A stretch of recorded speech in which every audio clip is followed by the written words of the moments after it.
बेनीपुर विधानसभा इस बार क्यों खास है, क्या यहाँ का रिकॉर्ड रहा है, क्या यहाँ का इतिहास रहा है, उसकी हम पड़ताल करेंगे। दरभंगा में ये बेनीपुर विधानसभा है और फिलहाल यहाँ जेडीयू का कब्जा है।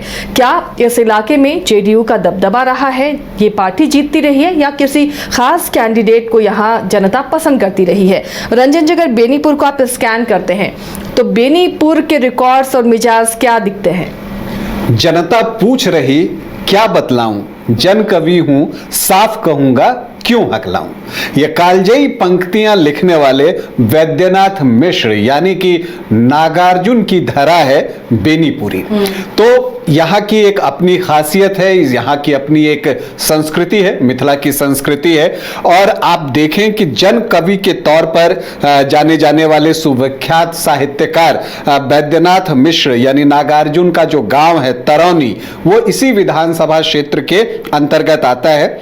अगर आप बेनीपुर की बात कीजिए तो यहाँ जो पहला चुनाव हुआ था वो 1967 में हुआ था, लेकिन जब 3 चुनाव यहाँ पर हुए, मतलब 1967, 1969 और 1972, उसके बाद जो है यहाँ पर जो बेनीपुर विधानसभा है उसे विलोपित कर दिया गया, मतलब उसका अस्तित्व नहीं रहा। अब उसके बाद जो है आप देखते हैं कि जब फिर नया परिसीमन होता है 2008-9 में, तब जाकर बेनीपुर विधानसभा सीट को पुनर्गठित किया जाता है और फिर 2010 में यहां दोबारा चुनाव होना शुरू होता है और उसके बाद से यहां पर अभी तक 3 चुनाव हुए हैं। तो बेनीपुर के विलोपित होने से पहले 3 चुनाव हुए और बेनीपुर पुनर्गठित होने के बाद भी यहां पर 3 चुनाव हुए हैं। तो अगर आप बेनीपुर में देखें तो कुल मिलाकर आज तक 6 चुनाव ही हुए हैं विधानसभा के। अब अगर आप देखें कि जो बेनीपुर विधानसभा क्षेत्र है, इसका स्वभाव जो है वो बदला है। जब ये अस्तित्व में खत्म होने से पहले जो 3 चुनाव हुए थे 1967, 69 और 72 में, वहां कांग्रेस का दबदबा जो है वो स्पष्ट रूप से दिखता है।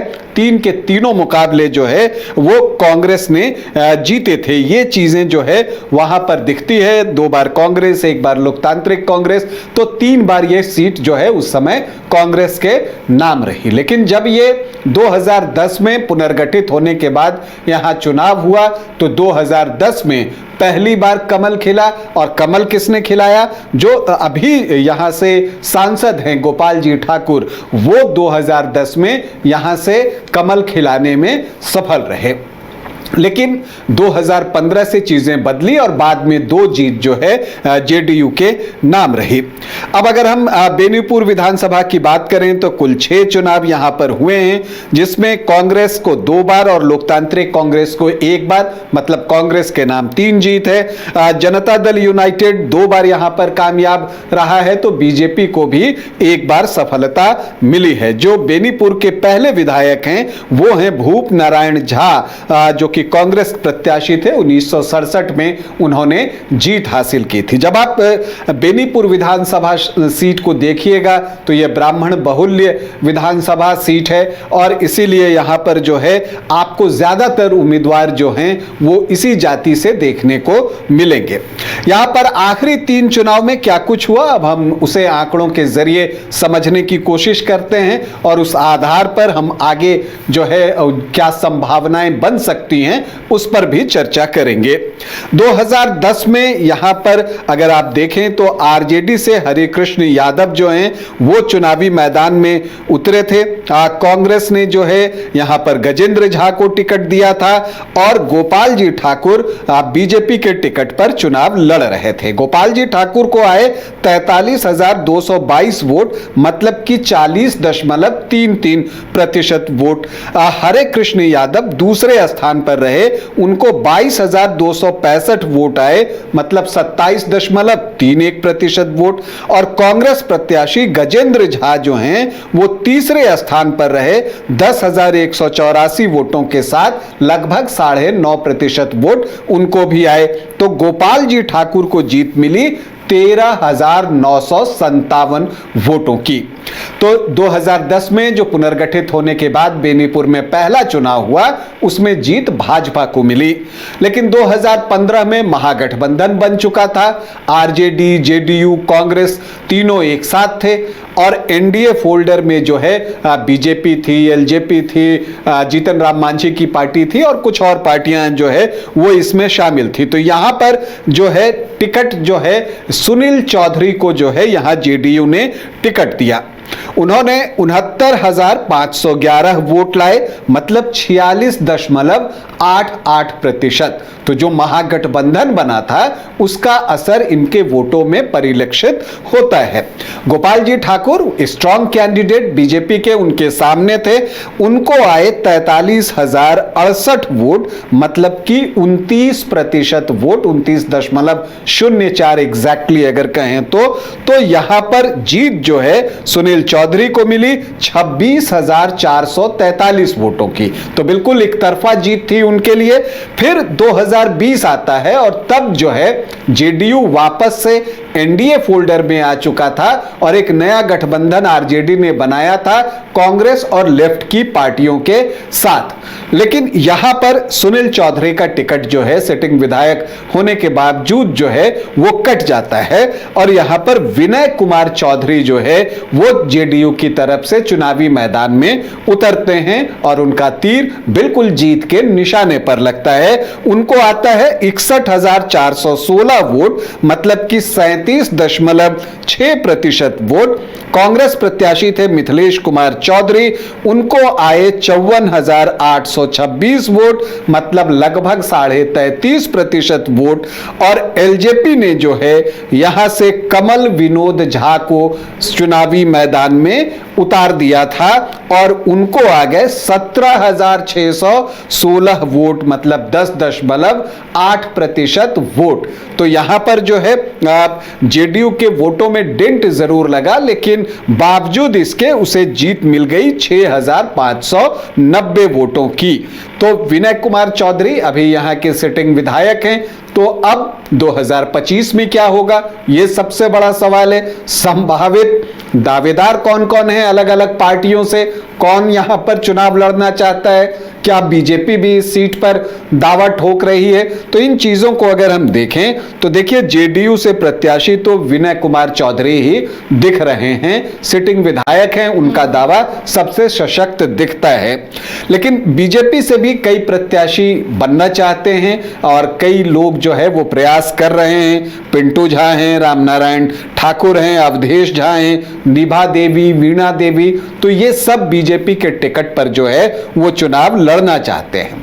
आरजेडी से भी कई दावेदार हैं, हालांकि ये सीट पिछली बार गठबंधन में कांग्रेस को गई थी और मार्जिन भी बहुत ज्यादा नहीं है, 6,500 वोटों का रहा है, लेकिन बावजूद इसके आरजेडी से जो है यहां पर दावा बनता हुआ दिख रहा है और जो पहला नाम दिख रहा है वो उन्हीं का दिख रहा है जो पिछली बार यहां एलजेपी से लड़े थे।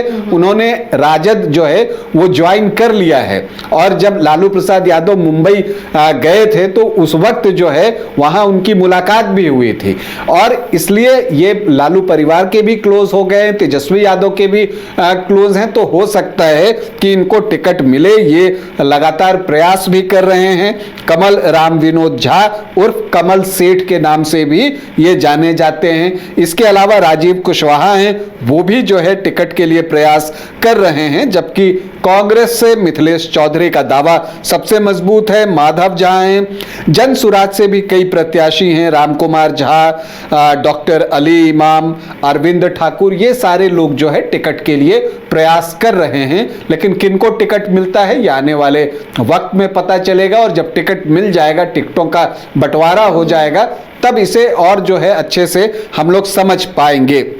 फिलहाल अगर हम यहाँ के जातीय समीकरण की तरफ बढ़ें तो जैसा मैंने कहा कि ये ब्राह्मण बाहुल्य विधानसभा सीट है और यहाँ पर आप देखिएगा कि जो एससी वोटर्स हैं वो 15.24% हैं।